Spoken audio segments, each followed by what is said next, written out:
girl here, and I'm going to be sharing with you guys my son's homeschool homeschool curriculum for the year 2019-2020. I know it seems early, but we kind of jumped on this a little bit early because I knew what I wanted to do this year, so it made it a lot easier for me to pick and get the curriculum and get started. So I'm going to show you guys what we have. We are using the latch boxes this year. However, not all this curriculum fits in there. The curriculum that we do together with his sister is kept in our morning basket. So that way I don't have to put it in here, which is good because the books are big and wouldn't fit anyways. But let me flip the camera so you can see what we're doing this year for him.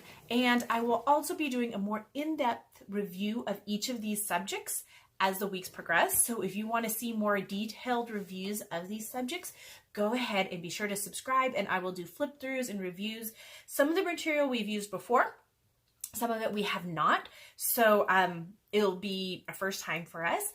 And then the other ones that we've used before, I'll be able to tell you what we thought and also kind of share with you why on some of them that we did switch, why we switched. So be sure to subscribe if you want to see those videos. And as always, be sure to give this video a thumbs up if you like it. It really helps out our channels when you do that. It just brings in more views and helps us out. So we'd really appreciate it if you could give this a thumbs up if you enjoyed this video. So let's flip the camera and get to what we are doing this year for the year 2019-20 school year for my son. Alrighty.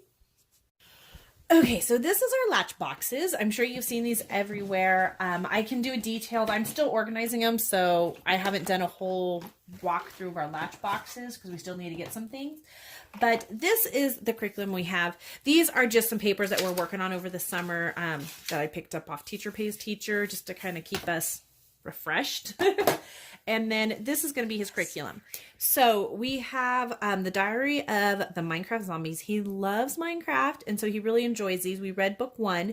This is what we do as joint reading. He's not at a level yet to be able to read this by himself, but when we do like reading time together, I like he likes me to read this book. So this has been a good book, and we will continue on this series as we go along.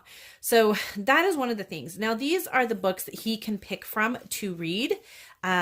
He is still struggling with reading, but I have to say I see a huge improvement this year, and I know it's just a matter of time before it all clicks and he is reading at the level he should be. But as long as I'm seeing improvements, and like I said, this year has been a big improvement, we've kind of had to remind his dad and his sister and friends that when he asks, like, he finds it easier to ask them how to read something rather than reading it himself. So he'll be like, what does this say? And then they read it for him. I'm like, stop, you guys. He needs to read it himself. But he has so many people that will read it for him that he just lets them do it. So that being said, the fact that I've kind of had people been like, no, don't tell him, make him read it himself, has really kind of forced him to do a little more reading, and it has really helped him improve, as well as just reading these books. So he can read this book really well. So I'm happy with that because this is definitely a bigger book to read.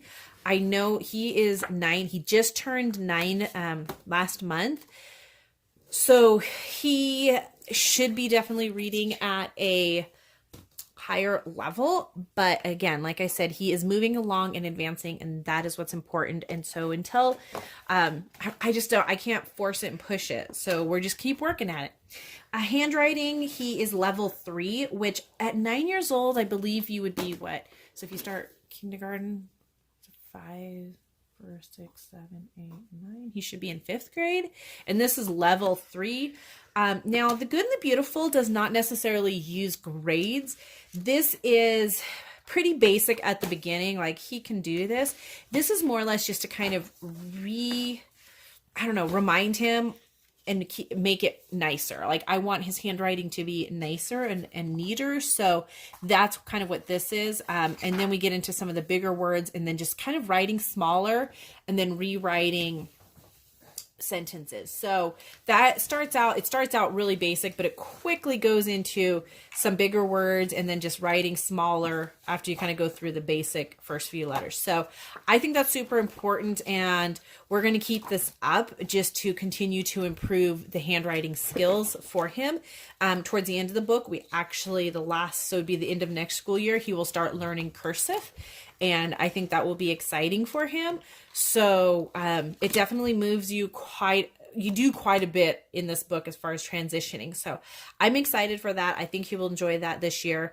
And again, I go kind of with more where my kids are advancing versus just forcing them. So he will be doing level 4 teaching textbooks math, which obviously isn't in here because we're doing the 3.0, which is online.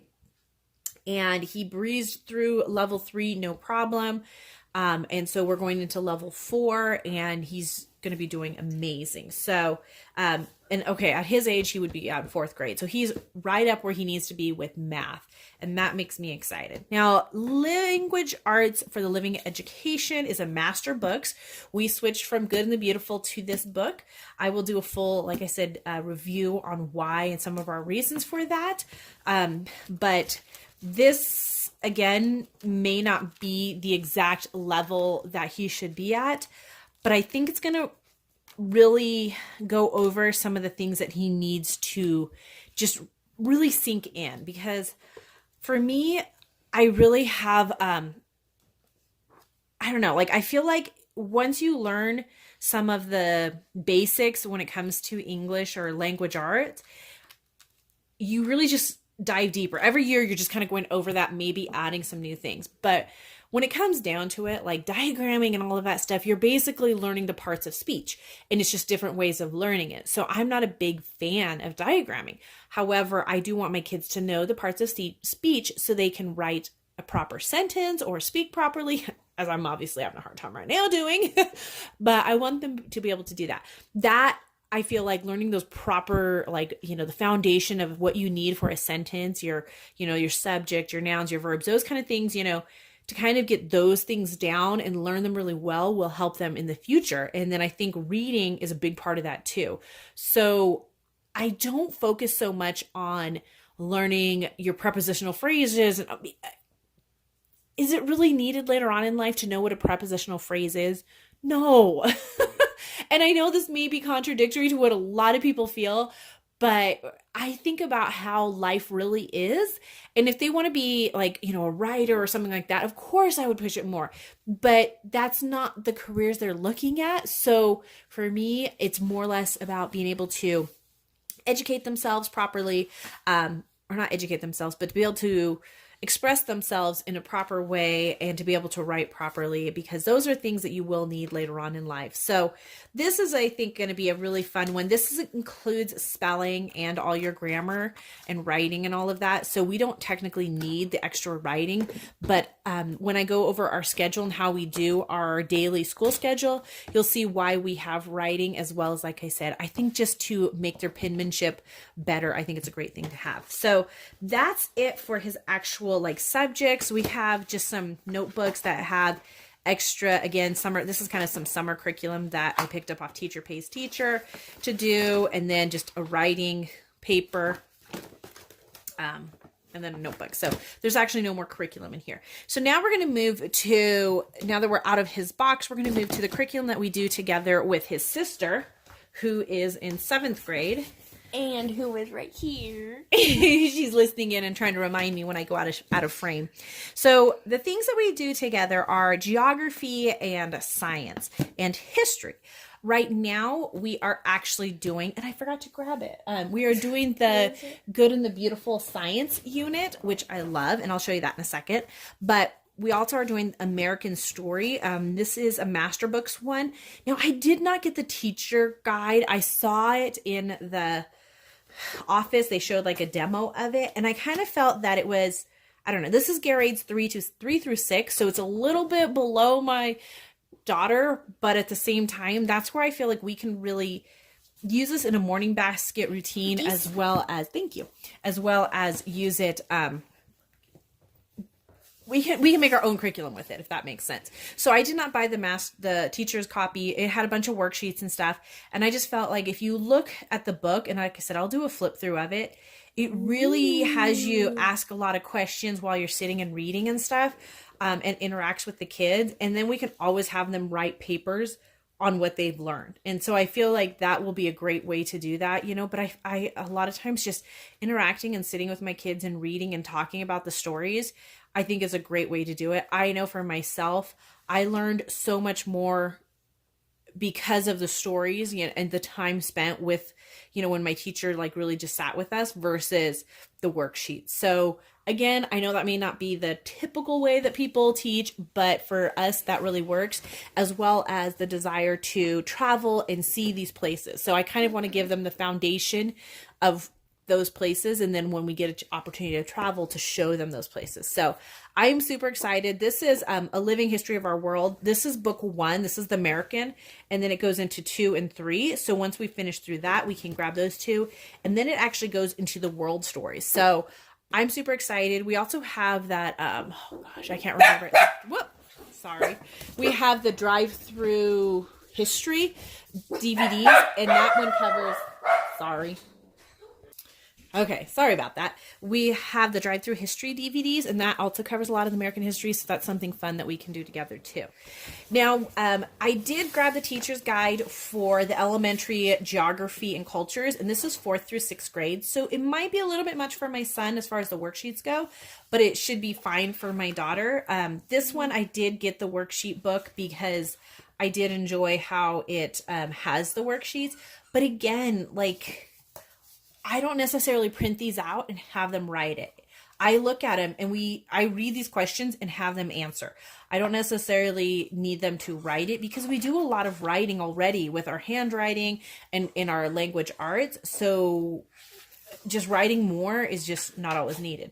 However, they do have like the activity page where you can color it and you can do a recipe. And I think that one's a lot of fun. So if they want, I can print out the flags for them. But again, my son is not really big into coloring, and I don't think it's necessarily necessary to do that. We do have some cards that show the colors and everything, so we can go through and look at those flashcards that show the actual flags and what they would look like. But I just read the questions from here. We don't actually fill them out. Now, this goes in conjunction with these 2 books. This is The Passport of the World, and this is again by Master Books, and Children's Atlas of God's World. So it will kind of talk to you about like where you're going to read. And again, I'll do a full curriculum review. And then you go into these books and you read about the different countries and the different places. And it's actually got a lot of information, but it's so beautiful. It's so colorful. So it's really nice to have it in our morning basket because again, this is the time that we sit together and we kind of just hang out. Here's our little stickers and our passport, and we go through and read about these different countries. So I absolutely love this. Again, like I said, it really is great. It talks about, all kinds of things. But again, we will talk more about this as we do a full curriculum review. So the last 2 things he has in his daily work, and we don't do geography and American history and science every day. It rotates throughout the week. So one day, like on Tuesdays and Thursdays, we will do American history, and on Wednesdays we'll do geography, and on Thursdays we'll do science, or however we choose to lay it out this year.